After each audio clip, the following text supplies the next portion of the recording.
जय हिंद दोस्तों, स्वागत करते हैं आपका YouTube channel SK study centre में। आज हम साइंस के महत्वपूर्ण क्वेश्चन को जानेंगे जो बिहार पुलिस के एग्जाम के लिए काफ़ी महत्वपूर्ण है। तो आइए सबसे पहला क्वेश्चन स्टार्ट करते हैं। वायुयान के टायरों में हवा भरने में किस गैस का प्रयोग किया जाता है?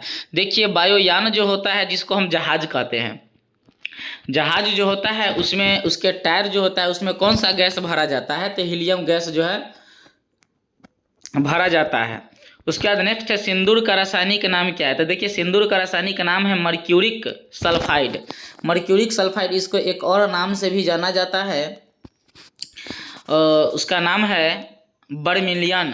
क्या है? बर्मिलियन। इसको सूत्र जो होता है Pb3O4 होता है। सिंदूर का सूत्र क्या होता है? Pb3O4। उसके बाद नेक्स्ट है क्लोरोफिल। क्लोरोफिल में किस धातु के आयन उपस्थित रहते हैं? देखिए, क्लोरोफिल जो होता है उसमें किस धातु का आयन उपस्थित होते हैं? तो मैग्नीशियम। किसका? मैग्नीशियम। वाइन जो शराब है, वाइन में उपस्थित रहता है। देखिए, वाइन में क्या उपस्थित रहता है? तो एथिल एल्कोहल। क्या रहता है? Ethyl alcohol. उसके बाद है सोना का रासायनिक प्रतीक होता है। देखिए, सोना का रासायनिक प्रतीक जो है क्या होता है? Au।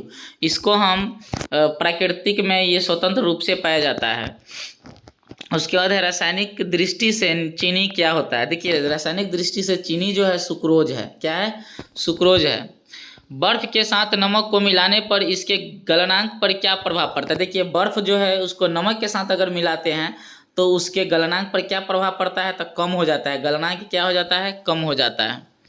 उसके बाद नेक्स्ट है, भार के अनुपात में जल में हाइड्रोजन व ऑक्सीजन का अनुपात होता है। देखिए, भार के अनुपात में, तो भार के अनुपात में जल और जल का जो होता है उसमें हाइड्रोजन और ऑक्सीजन का अनुपात जो होता है 1:8 होता है, क्योंकि H2O, देखिए यहाँ पर H जो है कि 2 है, तो इसका जो है कि 1:2 अनुपात।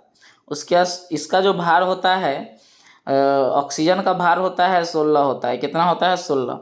इससे इसको काट देंगे, 8 बार में कटेगा तो 1:8 क्या हो जाएगा?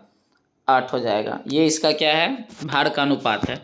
उसके बाद नेक्स्ट है, दांतों व हड्डियों में उपस्थित रहता है। देखिए, दांतों और हड्डियों में उपस्थित क्या रहता है? तो कैल्शियम फॉस्फेट रहता है।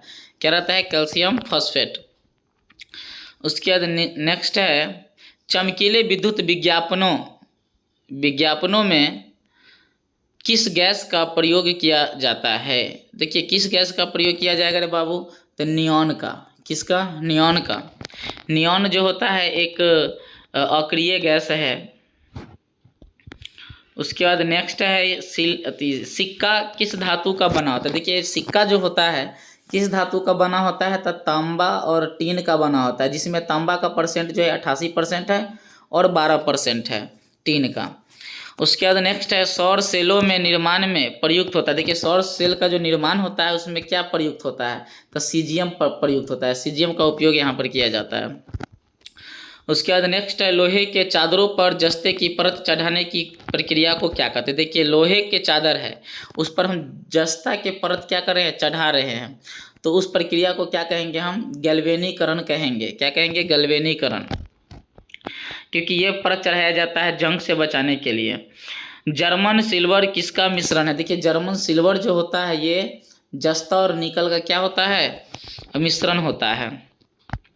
उसके बाद नेक्स्ट है, गन्ने की चीनी किनके संयोग से बनी होती है? देखिए, गन्ने की चीनी जो है किसकी संयोग से बनी होती है? तो ग्लूकोज और फ्रक्टोज के संयोग से बनी होती है। किस पदार्थ का प्रयोग मशीन में स्नेहक के रूप में प्रयोग किया जाता है? देखिए, ग्रेफाइट को स्नेहक के रूप में प्रयोग किया जाता है। उसके बाद नेक्स्ट है,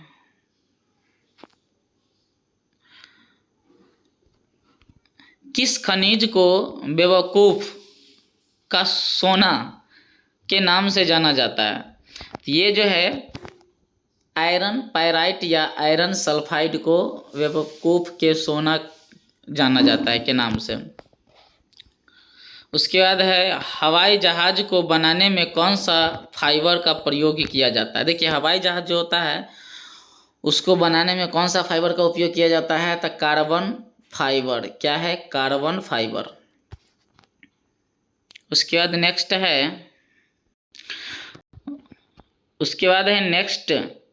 क्या है, एंटीबॉडीज। एंटीबॉडीज का निर्माण किससे होता है। देखिए एंटीबॉडीज का निर्माण जो होता है ये लिम्फोसाइट से होता है। किससे होता है, लिम्फोसाइट से होता है। परागकण का निर्माण कहाँ होता है। देखिए परागकण का निर्माण होता है परागकोश में। ये भी कई बार क्वेश्चन पूछा जा चुका है। पुष्पों का अध्ययन कहलाता है। देखिए पुष्पों का अध्ययन क्या कहलाता है, तो एंथोलॉजी कहलाता है। क्या कहलाता है, एंथोलॉजी। उसके बाद नेक्स्ट है हरगोविंद खुराना को किस खोज के लिए नोबेल पुरस्कार मिला था। देखिए हरगोविंद खुराना उनको जो है आनुवंशिक कोड के खोज के लिए जो है नोबेल पुरस्कार दिया गया था।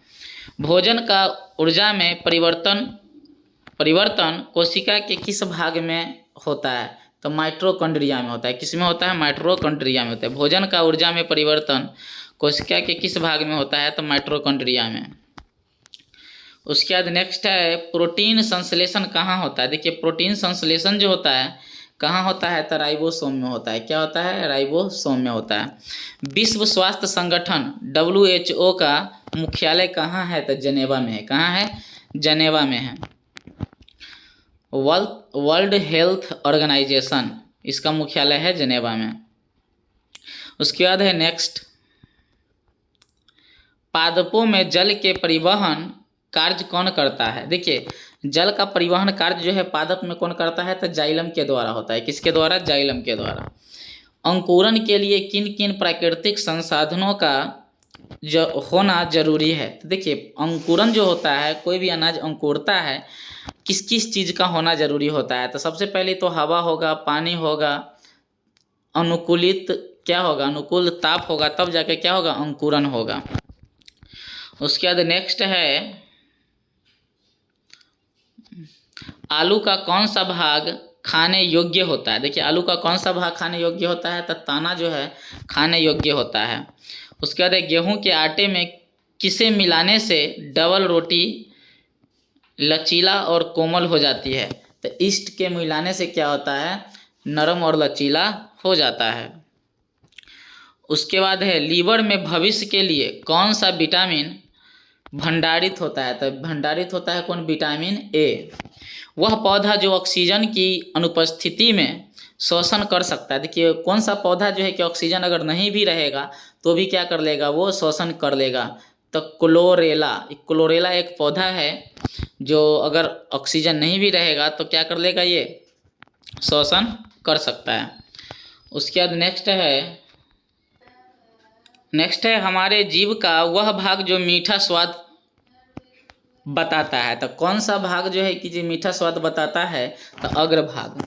कौन से प्रोटोजोआ कालाजार के लिए उत्तरदायी है। जैसे कि कौन सा प्रोटोजोआ जो है कालाजार के लिए क्या है, उत्तरदायी है, तो ये है आपका लिस्मेनिया प्रोटोजोआ जो है कालाजार के लिए क्या है, उत्तरदायी है। उसके बाद नेक्स्ट है मधुमक्खी पालन। देखिए मधुमक्खी पालन जो होता है उस क्या कहलाता है, तो एपी कल्चर कहलाता है। क्या कहलाता है, एपी कल्चर।